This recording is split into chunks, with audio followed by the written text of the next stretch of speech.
байцгаана уу? Баянгуулгын аймгийн музейгээс та бүхэнд мэдчилж байна. Бид Монголын үндэсний музейн боловсролын танхимд хүрэлцэн ирээд байна. Байцгаана уу? Би Баянгуулгын аймгийн музейн эрдэм шинжилгээний ажилтан Аянур байна. Та бүхэндээ түүхээ өгүүлэх хөтөлбөрт хамтдаа ажиллаж байгаад баяртай байна. Сайн байцгаана уу? Би Баянгуулгын аймгийн музейн сайн хүмүүст баярлалаа байна.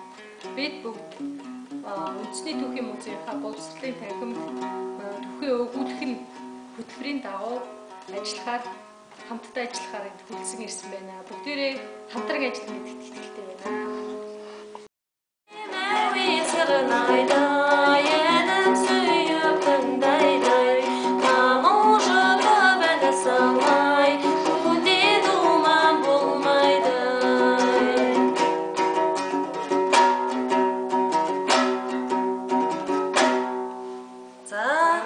За баярлалаа.